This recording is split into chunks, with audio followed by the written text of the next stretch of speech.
추석만을 위한 겁니다. 자, 첫 번째는 뭐 아까도 말씀드렸었던 것처럼 기승전 FOMC라고 말씀을 드렸어요. 그래서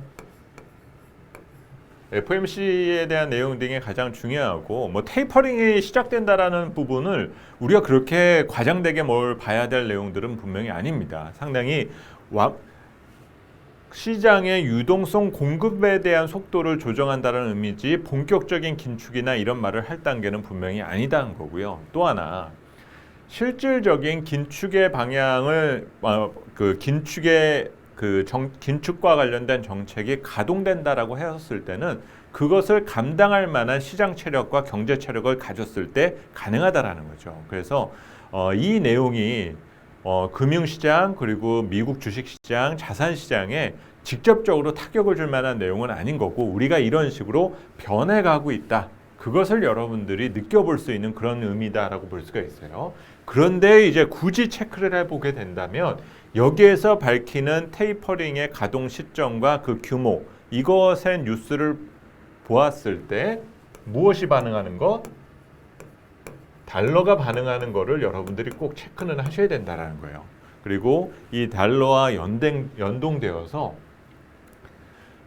지난 10년 전에도 이런 테이퍼링이 가동되면서 이것이 연쇄적인 영향을 주게 되는 부분이 또 유럽이었었거든요.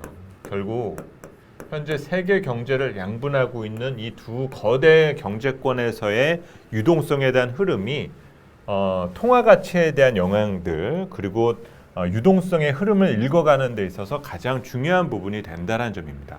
우리에게 조금 부정적인 반응을 보이게 될 때는 바로 달러가 조금 급등했다라는 소식이 전해지면 그래서 연휴 기간 동안 내지 그 FOMC 이전에 그런 뉴스가 조금 전해지면은 이거 연휴가 끝나고 나서 외국인의 스탠스가 이렇게 바뀔 여지가 있겠구나 이런 것들 조금 느끼게 될 부분이 있어요. 그래서 고점 체크해 두시면 좋을 것 같고 또 우리 증시는 쉬는 기간 동안에 해외 투자하시는 부분들은 계속 또 요 상황을 따라가셔야 되는 부분 등이 있잖아요.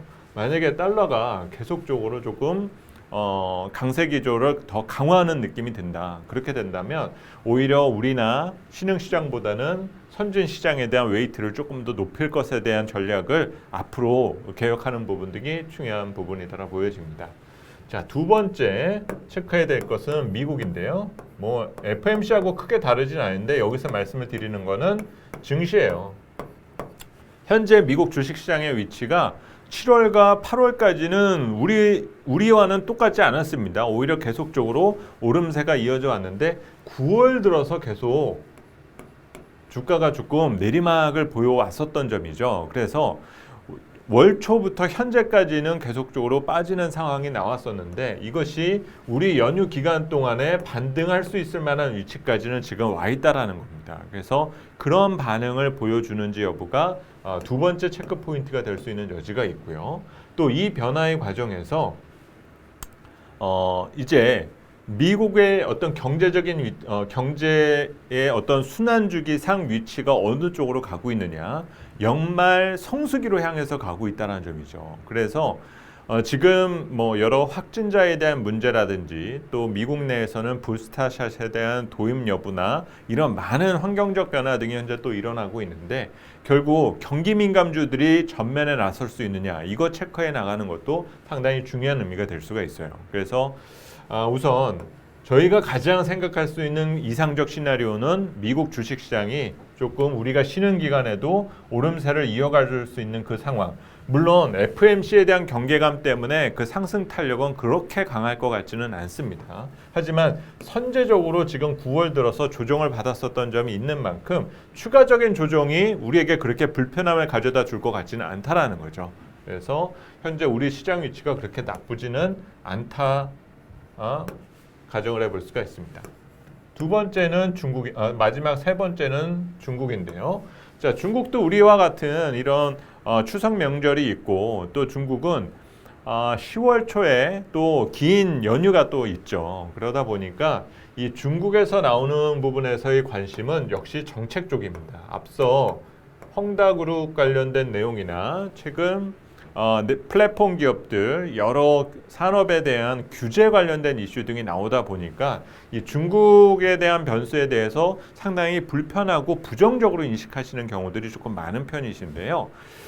하지만 중국 입장에서 놓고 본다라면 올해 상반기까지는 정말 강렬한 경제 회복을 보여주어 왔었는데 다른 유럽이나 미국 어느 경제권과 비교해서 보았을 때 모멘텀의 둔화 속도도 그만큼 빠를 수밖에 없는 것이 또 중국입니다.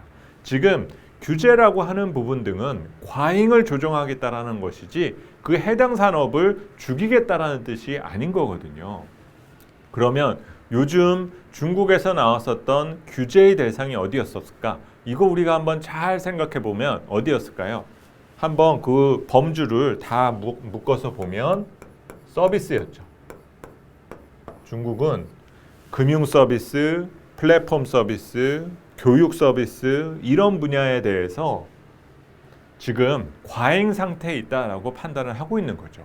그리고 많은 인민이 행복해지고 가구가 사람 그 자식들도 많이 낳는 이런 분위기로 가려면 우리는 일자리가 있어야 되고 일자리를 가야 돼.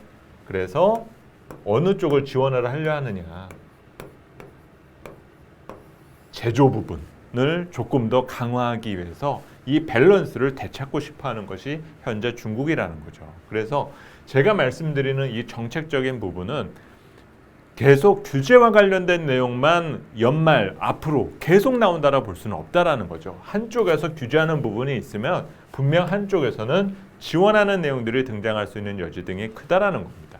그러면서 뭐 요 과정에 뭐 지준율 인하에 대한 부분이나 또 제조 강국을 만들기 위한 여러 가지 인프라 투자, 여러 그 베니핏에 대한 부분들 이 사안이 등장하는 시기도 올 연말로 갈수록 우리가 체크해 봐야 할 어떤 부분이 될 수가 있다라는 거죠. 그래서 저는 뭐 중국에서 갑자기 또 폭탄이 떨어진다거나 그럴 우려가 그렇게 크지는 않은 것 같고 하지만 최근에 말씀드렸었던 것처럼 서비스에 대한 부분 우리가 생각보다 이쪽에 어떤 서비스 수요나 서비스 소비가 과잉인 측면은 분명히 없지 않은가. 이것들은 한 번씩 짚고 넘어가야 될 문제가 될 수가 있어요. 우리도 지금 그런 영향들이 뭐 일부 플랫폼 기업들에 대한 규제로 연결되는 측면 등이 있는 거고요.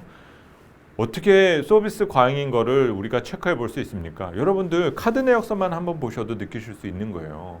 예전 같으면 뭐 주말에 한번 배달 음식 시켜 먹고 뭐 이런 것이 할 수가 있는데 요즘 보시면 어떤가요? 일주일에도 몇 번이고 배달 서비스를 계산을 했던 나의 카드 내역들이 나오게 되죠. 그러면 늘어나는 것은 그것에 대한 비용을 지불해야 되는 것과 나의 체중만 늘어나는. 저도 요새 체중 관리가 잘 안 돼가지고 많이 걱정이 되고 있거든요. 그래서 연휴 동안에 생각을 하셔야 될 체크 포인트는 이 세 가지 정도라고 보시면 될 것 같은데 특별한 내용 없다. 미국은 오히려 반등에 대한 여지 등을 열어둘 필요가 있고 중국 뭐 연휴 동안에 사회 분위기를 어수선하게 만들거나 험악하게 만들어야 될 부분 등은 없잖아요. 오히려 여러 가지 연말을 대비하는 모멘텀 하강을 대비하는 그런 지원안이 언제쯤 등장할 수 있는지 이 내용들을 한번 체크해 보는 것이 필요할 것 같습니다. 결론적으로는 시장을 뭐 불안정하게 만들거나 쇼크가 발생될 만한 위기 요소, 위험 요소 등이 추석 연휴 기간 동안에는 그렇게 발견되지 않는다. 여기까지 여러분들이 체크해 두시면 좋을 것 같습니다.